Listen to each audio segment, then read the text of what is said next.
You know what? I think it's time we sit down and have a conversation about how we're doing. This is 2026, March, and we've started a new year. Some of us made all these things. We say when the new year comes, we're going to do A, B, C, D, F, G. And some of us are seeking out to do it, and some of us are already stalled out. Hmm, that's a problem, family, especially if you stall out. It's 2 months into the new year, and you can't even keep your drive for at least 3 months.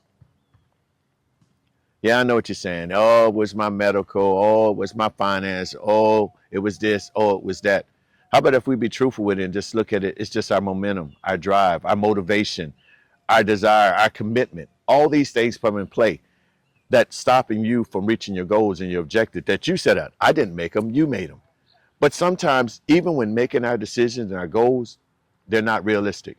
We sit up here and say that, hey, I want to lose this much weight. Hey, I want to do this. Hey, I want to do that. When you know that you struggle in that area and you're not committed enough. Because I'm here to tell you, if you've been trying to lose weight by yourself for a period of time and it's not happening, you're probably not going to change that. You're going to need somebody to motivate you. You're going to need somebody to encourage you, or you need somebody to be a sounding board to be there with you and help you to do the things that's required for you to lose weight. Yes, you have to put a little more effort in, but you might need assistance. And there's other things that we have made and that we're going to go out and do, but it's not realistic. Like, I want to be a millionaire. I work for a job that pays me $15 an hour. I have no investment. I have no marketing scheme. I'm not putting my money in anything else but just paying bills. How in the heck can you look at being a millionaire when your job doesn't produce enough money to get you there, unless you're going to play the lottery and hit it? Now, that could be it. But I don't think anybody sets out and says, I'm going to commit to a whole year of playing the lottery so that I have the edge of winning. You know how many people have said that they can go and buy a ticket, buy a ticket, buy a ticket, and still don't win anything? Why waste your time? That's not realistic. Now, what we could say is, if I'm making $15 an hour, how can I put a month money aside that I can invest in something that could have return on value? That's ideal. That's realistic. But I don't know at $15 an hour what your bills are, and that's another thing to talk about. But that is a goal that maybe is more realistic than you sitting up here playing the lottery every day for 365 days and hopefully that you become a millionaire, or stating that at the end of the year you're going to be a millionaire. Now, if your faith's like that and it happens, it happens. But that's not realistic for somebody that's planning for a future. And I believe that's where we should talk about now. There are many of us out here trying to do things that we haven't put real thought. We haven't walked it through. Sometimes we jump on bandwagons because it sounds good. But the truth of the matter, it sounds good for others, but not for ourselves. So I think the first thing that we need to do is, when our planning, is to stop and look at what we really want to achieve. I mean, really want to achieve, and are we committed to that, whatever that is? Whatever that task or goal or objective, we got to make sure it makes sense and it's reachable, that we can probably do this. We can measure our steps to getting there. For example, if I wanted to lose weight, all right, the way that I would first start is come with a realistic goal. The first thing I need to do, I want to lose 5 pounds each month. I think that's obtainable. And what would I need to do to make that happen? Now, if I look back over my history, 5 pound has been a great challenge for me because I've never stayed committed to my dieting or my planning. I've always altered. I'll go and eat something so quick or eat this or that and throws me off my plan. So the first thing I need to do is say, if I'm gonna do this 5, I need to find a way to stay committed. Now, how can I do that? Maybe I need accountability coach. Maybe I need to go see my doctor and see how or what I can do and where I can cut back on and still stay healthy, And then maybe I just need to find other people who have been successful with this and hear some of their stories that they've done and steps that they made, and see if I can mimic them or implement them into my plan. Before I even start, I'm putting things together. Let me explain something to you. In everything that you're doing, especially when you have goals and objectives, you're going to have to do some research. Well, you should do some research so you can kind of understand what other people have done and how they've done it, and see if you can fit those things in your life, or maybe you can mimic, or maybe you can practice this. So again, the first thing is to make sure that our goals are realistic, they're approachable, and that we take the time to make sure that we will be committed to this, and take whatever research steps that we need to do to gain the information so that we can stay motivated. Remember, I can't motivate you. You have to motivate yourself, but I can encourage you, but I can't motivate you. And somebody said, I'm going to motivate you. They're telling a lie, because motivation comes from within. Encouragement is what all of us can share. The second thing is to understand what your objective is. What are you signing on for? What are you agreeing to? And what efforts is it going to take of you to follow through with this process? That means you have to sit back and say, am I fully committed to do ABC in order to achieve this goal? So if I'm looking at losing 5 pounds each month, I have to start looking at the way I'm going to eat for the next month. What do I need to change? How am I going to change it? And how am I going to hold myself to it? And the last thing that most people don't do is, what does that punishment look like when I fail to keep on my strive for my goal, when I fail to not be committed? And you'll say, why do we say punishment? You have to have some type of stimulation that will keep you saying, man, I should have kept going, because if I don't, then I have to do this. For example, a lot of people do this coin thing or a dollar thing. Every time you drop off your dollar, you put some money in the jar. Something that works for people, because people don't like to spend their money or put their money aside, or not be able to do things because of the fact that, they're punishing themselves.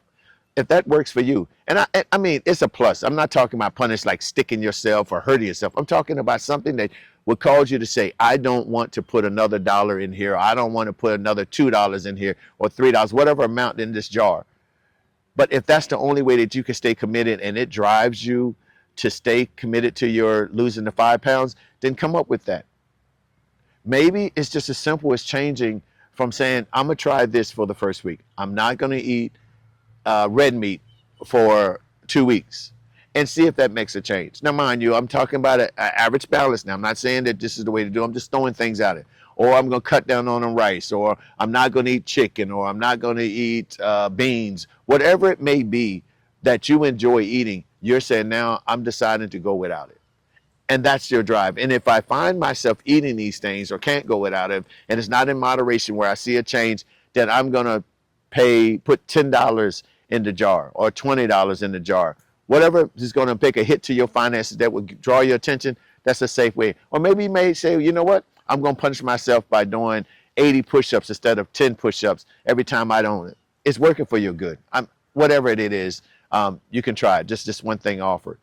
Or the other thing is, get an accountability coach, where you can have somebody that's going to talk to you and help you to monitor what you're doing. And what I mean by monitoring, you can't lose weight. You can't change your diet without tracking it.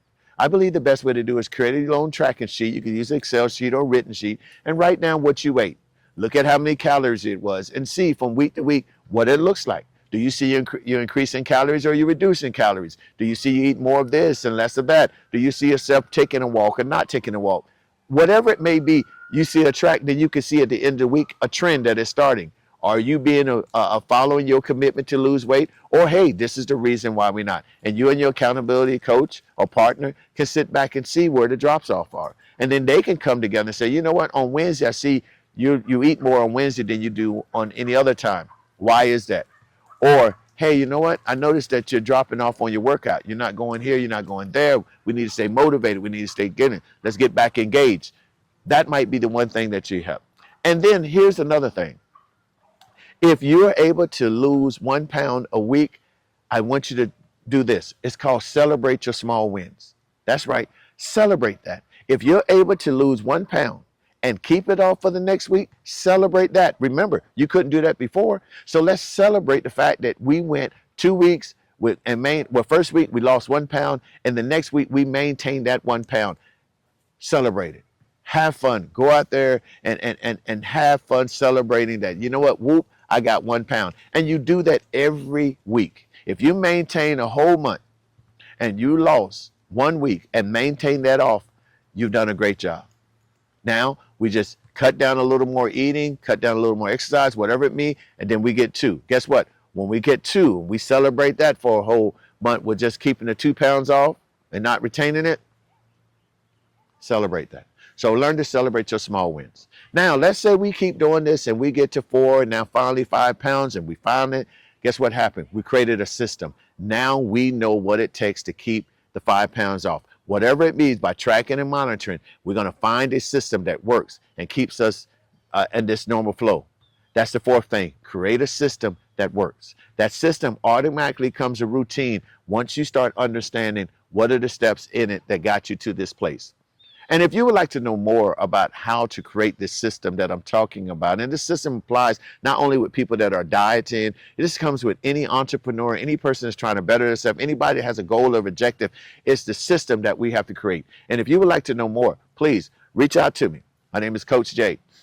You can reach me at One Movement, James at OneMovementLLC.com. Again, James at OneMovementLLC.com. Or put a comment down in this post and reach out to me and say, hey, I want to talk more about creating a system. Yeah, I know I spoke about one that is dieting, but I could talk to you about how you run your business. I can tell you how you're talking to each other. I can tell you how workouts and different activities that you're doing is not working in your favor, but we can make it work in your favor if we teach us how to create a system. So if you'd like to know more about that, please click on the next link.